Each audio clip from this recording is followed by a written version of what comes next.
Hello friends, आजच्या नवीन व्हिडिओमध्ये तुमचे मनापासून स्वागत करते। तर आज आपण बघा इथं 34 साईजचा हा क्रॉस पट्टीचा प्रिन्सेस कट ब्लाउज आहे। तर त्याची संपूर्ण कटिंग पाहणार आहोत। तर व्हिडिओ तुम्ही शेवटपर्यंत पहा। तर इथे बघा मी एक पेपर घेतलेला आहे आणि त्याची बंद बाजू माझ्या साईडने ठेवलेली आहे। आता ब्लाउजची उंची बघा, तयार ब्लाउजची उंची मला 13.5 इंच पाहिजे होती। तर त्यासाठी मी इथं 1 इंच एक्स्ट्राचं मार्जिन घेतलेलं आहे, म्हणजे 14.5 इंच ब्लाउजची पूर्ण उंची घेतलेली आहे। आता बघा असे 2 पॉइंट घ्यायचे आहे आपल्याला, म्हणजे उंची आहे ती व्यवस्थित यावी यासाठी व्यवस्थित चेक करून घ्यायचं। तर या पद्धतीने चेक करून घेतलं बघा मी, आणि एक लाईन आखून घेतलेली आहे। आता त्याच्यानंतर बंद बाजूकडून आपल्याला बघा 2-2 इंचावरती मार्किंग करायचं आहे या पद्धतीने। तर ही जी पट्टी आपण 2 इंचची सोडणार आहोत, तर ती आपल्याला बघा ब्लाउज जेव्हा आपण शिवतो तर घातल्यावरती ब्लाउज जो आहे चपटा बसतो, तर तसं बसू नये यासाठी म्हणजे एकदम व्यवस्थित पफ येतो त्यासाठी इथे मी 2 इंचची ही पट्टी सोडलेली आहे। आता त्याच्यानंतर बघा जी आपण लाईन आखलेली आहे 2 इंचची पट्टी सोडून, तर तिथून आपल्याला शोल्डरचं माप टाकायचं आहे। तर 34 साईजचा हा ब्लाउज आहे, तर तुम्ही इथं 5.5 इंच शोल्डर सुद्धा घेऊ शकता। तर मी इथं 5 इंच शोल्डर घेतलेला आहे आणि 5.5 इंच इथं मुंडा घेतलेला आहे। तर ते सुद्धा आपल्याला व्यवस्थित चेक करायचं आहे। त्याच्यानंतर शोल्डर आणि मुंडा आहे तो जॉईंट करायचा। आता इथे बघा आपल्याला छातीचा चौथा भाग टाकायचा आहे।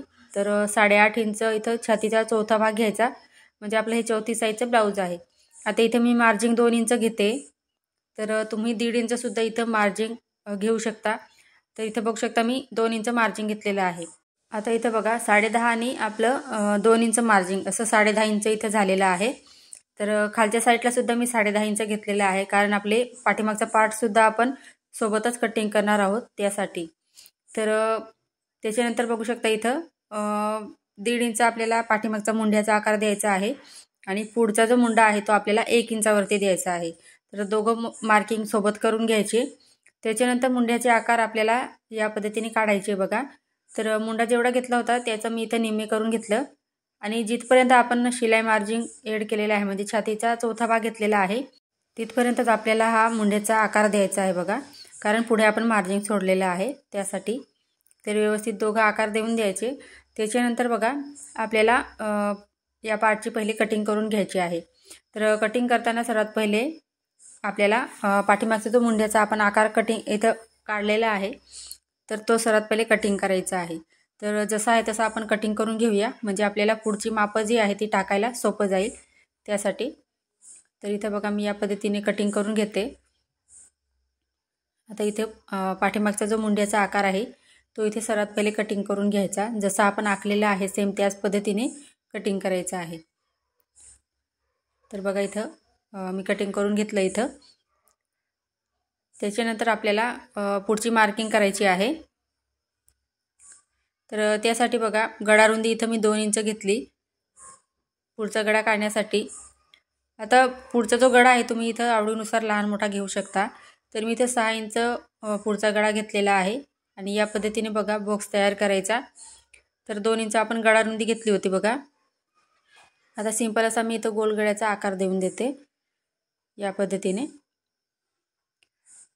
आता बघा गळ्याचे तिथून खालीपर्यंत या पद्धतीने एक लाईन आखायची आहे तिरकस अशी, या मी जसं दाखवलं आहे सेम त्याच पद्धतीने। आता आपल्याला बघा खाली क्रॉसपट्टी आहे, तर क्रॉसपट्टीसाठी मुंड्याकडून मी 2 इंचवरती मार्किंग केलं आहे आणि जी तिरकस लाईन आखलेली आहे तिथं 2.5 इंच घ्यायचं आहे। तर पहा या पद्धतीने 2.5 इंच घ्यायचं। आता जे मार्किंग आपण केलेले आहे ते इथं लिहून घेऊया, म्हणजे आपल्या लक्षात राहील। तर 2 इंच गळा इथं पट्टी सोडली होती, त्याच्यानंतर गळारुंदी 2 इंच घेतली, 5 इंच शोल्डर घेतलं, 5.5 इंच मुंडा घेतला आणि त्याच्यानंतर आपल्याला आता इथं सर्व मापं आपण घेऊन घेतली। आता शोल्डरपासून खाली 11 इंचवरती आपल्याला उभा टक्स आहे तो मोजायचा आहे। तर बघा इथं उभा जो टक्स घेतलेला आहे तर त्याची मार्किंग मी 11 इंचवरती केली। तर हा जो टक्स असतो तो आपण ब्लाउजवरनं मोजून घ्यायचा आहे, त्याच्यानंतर इथं टाकायचा आहे। तर 11 इंच इथं उभा टक्स होता, तर त्यासाठी मी इथं 11 इंच घेतलेला आहे बघा। आणि जिथं 11 इंचचा पॉईंट घेतला तिथून बघा जी तिरकस लाईन आखलेली आहे तिथून मी आडवा टक्सची मार्किंग केलेली आहे 4.25 इंच, म्हणजे आपल्याला इथं 3 आणि 4 इंचमध्ये 2 लाईनी कमी घ्यायच्या आहे। तर इथं बघा उभा टक्स आपण इथं 11 इंच घेतला या पद्धतीने, आणि आडवा टक्स होता तो 4.25 इंच घेतलेला आहे.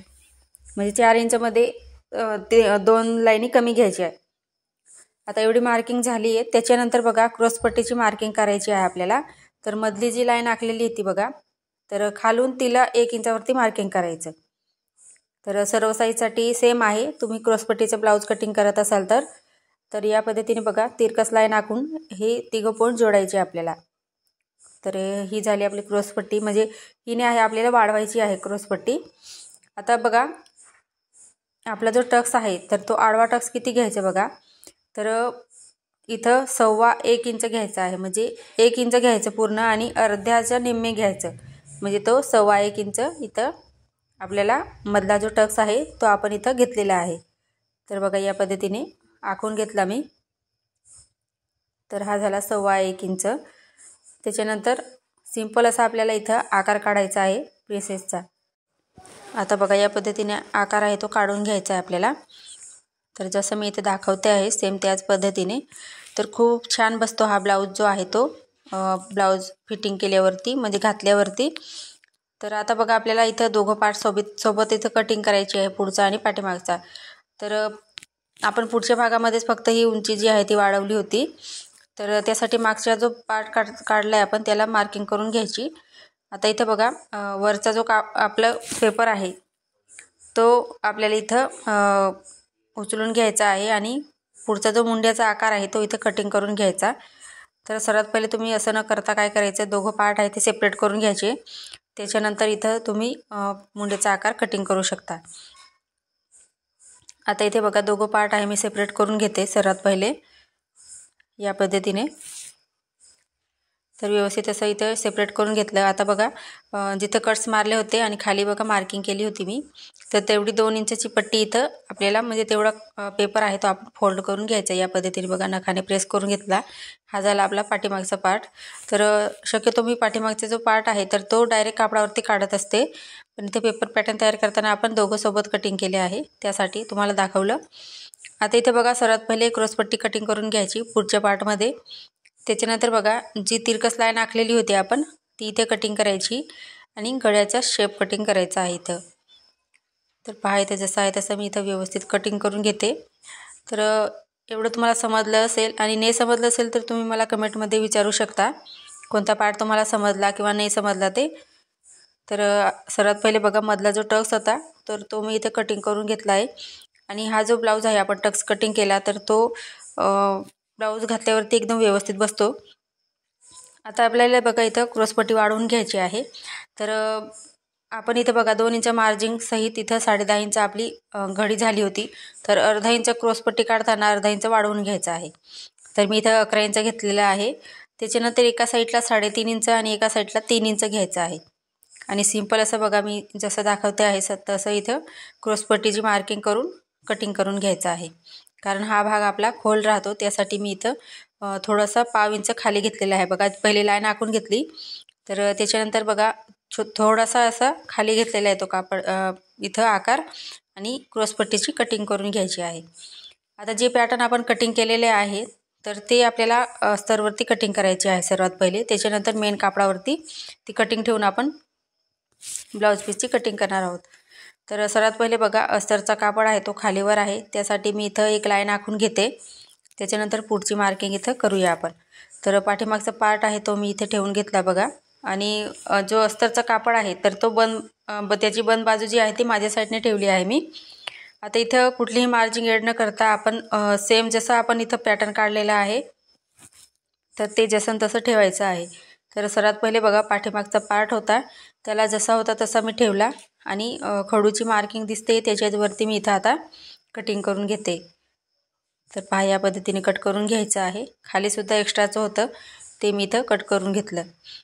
आता सर्वात पहिले बघा आपण बाहीची कटिंग करून घेऊया, म्हणजे पुढचे पार्ट आपल्याला कटिंग करायला सोपं जाईल. तर बाही बघा 10 इंच तयार बाही पाहिजे, त्यासाठी मी इथं 11 इंचची बाही कटिंग करणार आहे. तर बघा बाही कटिंग करण्यासाठी या पद्धतीने बघा कापडाची घडी घालायची आहे. तर बघू शकता इथं मी या पद्धतीने व्यवस्थित कापडाची घडी घालून घेते. आणि आपण बघा छातीची घडी आपण 10.5 इंच घेतली होती, म्हणजे शिलाई मार्जिंग सहित. तर शिलाई मार्जिंग सहितच आपल्याला इथं छातीची घडी आपण 10.5 इंच घेतली, तर बाहीची घडी घेताना त्याच्यातून 1 इंच मायनस करायचं आहे. म्हणजे इथं 9.5 इंच तुम्हाला बाहीची घडी टाकायची आहे. म्हणजे 34 साईजचा ब्लाऊज आहे. तर तुम्ही या पद्धतीने बघा, मार्जिन जेवढी ॲड केली असेल त्याच्यानुसार तुम्ही इथं बाहीची घडी मायनस करायची आहे. आता इथे बघा, वरून मुंड्याचा आकार देण्यासाठी 3.5 इंच घेतलं. त्याच्यानंतर आतल्या साईडला 2 इंच घ्यायचं आहे आणि तिरकस लाईन आखून बघा 1.5 इंचाचे 3 पॉईंट घ्यायचे. पहिला पॉईंट आहे तो खाली घेतला मी अर्धा इंच आणि वरचे 2 होते ते पुढचे वरती घेतलेले आहे. आता 5 इंच इथं दंडघेर घ्यायचं आणि 2 इंच आपण मार्जिन ॲड केलं होतं ब्लाऊजमध्ये, तर बाहीमध्ये सुद्धा 2 इंच मी इथं मार्जिन ॲड केलं. आणि सर्वात पहिले बघा, बाही कटिंग करताना वरचा जो आकार आहे तो सर्वात पहिले कटिंग करून घ्यायचा. त्याच्यानंतर बघा, बाही ओपन करून आपल्याला पुढचा मुंड्याचा आकार कटिंग करायचा आहे. तर बाहीची कटिंगसुद्धा झाली इथं बघा. आता जे पुढचे पार्ट होते ते आपण इथं कटिंग करून घेऊया. तर ते सुद्धा कसे ठेवायचे, तर कोणता पार्ट आहे त्याच्यात आपल्याला इथं मार्जिन ॲड करायची आहे ते आपण पाहूया. तर हे बघा, या पद्धतीने इथं हे तिघं पार्ट इथं आपले बसताय व्यवस्थित. तर त्यासाठी मी इथं क्रॉसपट्टी या साईडला ठेवली बघा. आणि जसं आहे तसं मार्किंग करून घ्यायचं. कुठलीही आपल्याला ॲड न करता मार्जिन ॲड करायची आहे, कारण जसं आहे तसं आपण इथं आखून घेणार आहोत. आता हा जो पार्ट आहे साईड पार्टचा आपलं कटोरीचा, तर त्याला बघा जिथं आपण जॉईंट करणार आहोत तर गोलाकार शेपमध्ये, तर जिथं जॉईंट होणार आहे तिथे त्या साईडला अर्धा इंच वाढवायचा आहे. आता हा पार्टसुद्धा बघा, जिथं आपल्याला कटोरी जॉईंट करायची आहे त्या साईडलाच फक्त अर्धा इंच वाढवायचं. म्हणजे दोघं पार्ट आपल्या इथं व्यवस्थित फिटिंगमध्ये बसतील. तर पहा, इथं मी तेवढं पार्ट इथं वाढवून घेतलेलं आहे. आता मार्किंग केलेलं आहे त्याच्यावरती मी इथं कट करून घेते. तर पहा या पद्धतीने. तर तुम्हाला या ब्लाऊजचं स्टिचिंगचा व्हिडिओ पाहायचा असेल तर तुम्ही मला कमेंटमध्ये नक्की सांगा. म्हणजे तुम्हाला ब्लाऊज कटिंग करायला जमेल आणि त्याचबरोबर त्याला स्टिच कसा करायचा ते सुद्धा कळेल. तर बघा, इथं मी जेवढं आपण इथं आखलेलं होतं, खडूची मार्किंग होती, तेवढं मी इथं कटिंग करून घेतलं. आता साईड पार्टसुद्धा त्याच पद्धतीने इथं बघा मी कट करून घेते. तर बघू शकता या पद्धतीने. तर व्यवस्थित असं कटिंग करून घेतलं. आता आपल्या बघा, मेन ब्लाऊज पीसचा जो कापड आहे तर तो व्यवस्थित चेक करायचा, त्याची सरळ बाजू कोणती आणि उलटी बाजू कोणती आहे. तर सर्वात पहिले बाहीची कटिंग करण्यासाठी बघा, कापडची या पद्धतीने मी घडी घालून घेतलेली आहे, कारण हे मोठे काठ दिलेले आहेत ते बाहीसाठी आहे. तर या ब्लाऊजला बघा दोघं साईडला काठ दिलेले आहेत. तर हे मोठे जे काठ दिलेले आहेत ते बाहीसाठी आहे आणि जे छोटे दिलेले आहेत ते पाठीमागच्या भागासाठी आहे. तर इथं बघा बाही ठेवायची. आता बाहीला सुद्धा जॉईंट द्यावा लागणार आहे. तर जॉईंट कसा द्यायचा त्याचे व्हिडिओसुद्धा मी चॅनलवर टाकलेले आहे, त्याची लिंक मी तुम्हाला डिस्क्रिप्शनमध्ये देऊन देईल. म्हणजे जॉईंट या पद्धतीने द्यायचं की बा दिसणार नाही असं. तर व्यवस्थित असं तुम्हाला ते बाहीला जॉईंटसुद्धा देता येईल. आता इथे बघा, कापड पलटवून घेतला मी आणि बंद बाजूकडूनच आपल्याला पाठीमागचा पार्ट ठेवायचा आहे. आता कुठला पार्ट कुठे आपल्याला व्यवस्थित ॲडजस्ट होतं आहे ते ठेवायचं आणि कटिंग करून घ्यायचं आहे. तर कापड जर एक्स्ट्राचं असेल तुमच्याकडे तर तुम्ही अर्धा इंच मार्जिन सोडूनच आपल्याला कापड सोडायचं आहे. या पद्धतीने बघा आणि व्यवस्थित असं कटिंग करायचं. म्हणजे काय होईल, अस्तर आणि कापड जेव्हा आपण जॉईंट करू तर तेव्हा आपल्याला काही अडचण येणार नाही. आणि नवीन जरी तुम्ही शिकत असाल तर तुम्हाला सुद्धा सहज अस्तर आणि कापड जॉईंट करता येईल. तर सर्व पार्ट बघा या पद्धतीने कटिंग करून घ्यायची आहे. तर फ्रेंड्स, तुम्हाला आजचा व्हिडिओ कसा वाटला कमेंटमध्ये मला नक्की सांगा. चॅनलवर नवीन असाल तर चॅनलला सबस्क्राईब करा. पुढचा व्हिडिओ कोणत्या टॉपिकवर पाहायचा आहे ते सुद्धा नक्की कळवा. आजचा व्हिडिओ पूर्ण पाहिल्याबद्दल धन्यवाद.